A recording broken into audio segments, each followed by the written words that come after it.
السلام علیکم ورحمۃ اللہ وبرکاتہ۔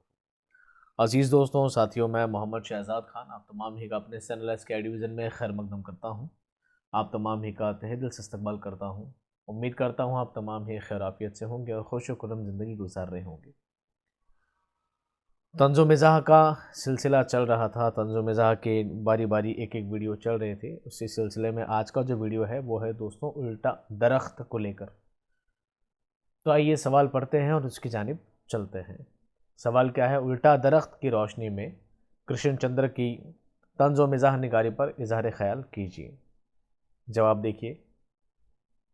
ترقی پسند تحریک سے وابستہ افسانہ نگاروں میں کرشن چندر کا نام بھی بڑی اہمیت کا حامل ہے۔ کرشن چندر پہلی جنگ عظیم کے بعد ابھرنے والے افسانہ نگاروں کی بالکل نئی جماعت سے تعلق رکھتے ہیں۔ انہوں نے اصلاحی اور ترقیاتی مقاصد کو مد نظر رکھ کر اردو ادب کی دنیا میں ادبی شان و شوکت کے ساتھ قدم رکھا اور اپنی دلکش تحریروں سے نثر کے آسمان پر آفتاب روشن کی طرح چھا گئے۔ کرشن چندر کے مضامین صرف ہندوستان میں ہی مشہور نہ تھے، بلکہ وہ پاکستان کی ادبی دنیا میں بھی بہت مشہور و معروف تھے۔ ان کے مضامین روسی، انگریزی، عربی اور دوسری یورپی زبانوں میں بھی ترجمہ ہو کر شائع ہوئے ہیں، جن کو کافی مقبولیت حاصل ہوئی ہے۔ لہٰذا یہ کہا جائے تو بیجا نہیں ہوگا کہ کرشن چندر بین الاقوامی سطح کے مقبول قلمکار ہیں۔ کرشن چندر کے زمانے میں کئی بڑے بڑے ادیب اور افسانہ نگار تھے، مگر کرشن چندر کی شناخت اور حیثیت سب سے واضح اور ممتاز تھی۔ اس کی خاص وجہ یہ رہی کہ کرشن چندر کے افسانوں میں ان کے مختلف مضامین اور ناولوں میں دلکش انداز تحریر ہے، جس میں جذباتیت اور سنجیدگی کے ساتھ ساتھ شوخی اور ظرافت بھی ہے۔ طنز و مزاح کے بہترین نمونے بھی ہیں۔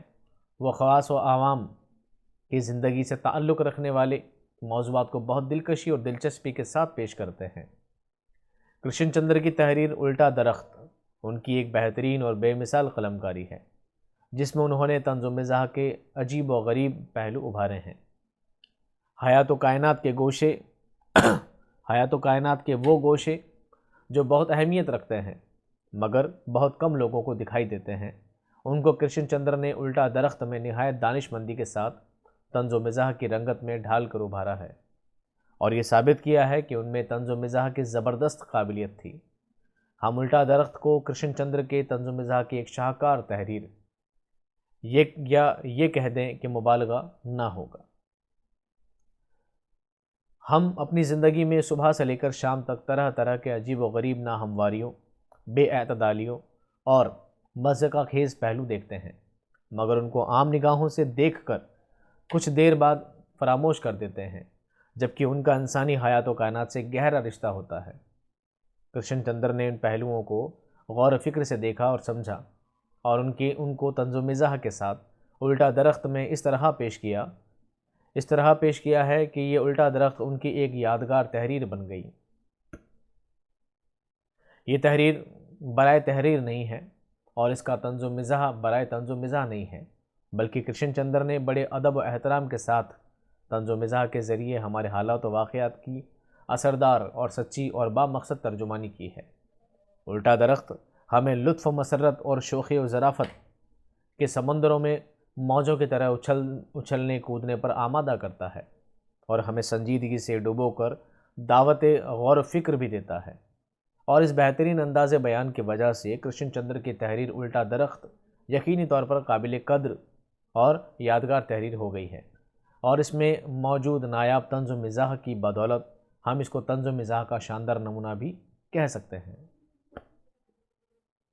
ہم الٹا درخت کے مطالعے کے بعد یہ رائے قائم کر سکتے ہیں کہ کرشن چندر کی تحریر کا طنز و مزاح ہمیں اپنے تیر و نشتر سے زخمی بھی کرتا ہے، دل میں خلش بھی پیدا کرتا ہے، ہمارے لبوں پر مسکراہٹ بھی بکھیر دیتا ہے، ہمیں کھل کر قہقہا لگانے کا موقع بھی دیتا ہے، اور ہمیں اپنی زندگی اور کائنات کے تعلق سے گہرائی سے سوچنے، سمجھنے اور مثبت عمل کرنے کے لیے ذہنی طور پر تیار بھی کرتا ہے۔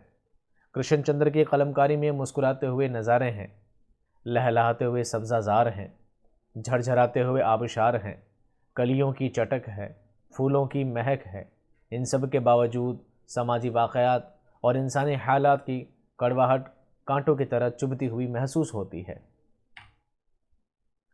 یقیناً ان کے طنز و مزاح نے ان کی تحریر کا ادبی معیار و مقام بلند کر دیا ہے، اور اسی طنز و مزاح کی بدولت کرشن چندر کا فن عوامی پسند اور مذاق کی کسوٹی پر کھرا اتر کر مقبول عام ہوا ہے۔ دنیا بھر کے دور دراز مقامات پر کرشن چندر کی مقبولیت اور شہرت کا ایک اور اہم سبب یہ ہے کہ وہ اپنی قومیت اور مذہبیت پر فخر نہیں کرتے تھے، بلکہ وہ بین الاقوامی اخوت و انسانیت اور اتحاد و محبت پر فخر کرتے تھے۔ وہ ارتقاء انسانی کی خاطر سرمایہ دارانہ نظام اور دولت مندانہ طور طریقوں کی مخالفت میں کسر نہیں چھوڑتے تھے۔ ان کو اپنے طنز و مزاح کا نشانہ بنا کر انہوں نے ہمیشہ دبے کچلے مزدوروں اور مظلوموں کے حق میں اپنی تحریر کو آفت اور حفاظت کی تلوار بنا کر استعمال کیا ہے۔ یوں تو بہت سے قلمکاروں نے اپنی تحریروں میں طنز و مزاح کے جوہر دکھائے ہیں، لیکن کرشن چندر کا طنز و مزاح ان سب سے زیادہ انوکھا، دلچسپ اور عوامی زندگی سے بہت زیادہ قریب ہے۔ کرشن چندر کی طنزیہ اور مزاحیہ نگارش کی ایک اور اہم خصوصیت یہ ہے کہ وہ خواب و خیال کی دنیا میں رہ کر تخلیق نہیں ہوئی ہے، بلکہ وہ انسانی زندگی کی حقیقتوں کی پیداوار ہے۔ اس اعتبار سے ان کے طنز و مزاح کی ادبی قیمت اور بڑھ جاتی ہے۔ انسانی دل و دماغ کی کسک اور تڑپ، آرزوؤں اور تمناؤں کی تشنگی، روزانہ کی ضروریات کا ادھورا پن، روزی روٹی کے جلتے سلگتے مسائل کی شدت اور تہذیب و تمدن کی الجھن سے کرشن چندر نے بڑے اعلیٰ معیار کا طنز و مزاح تخلیق کیا ہے، جو ان کے بہترین ادیب ہونے کی خوبصورت دلیل ہے۔ کرشن چندر اپنی تحریروں میں مختلف حسین و جمیل مناظر کی تصویریں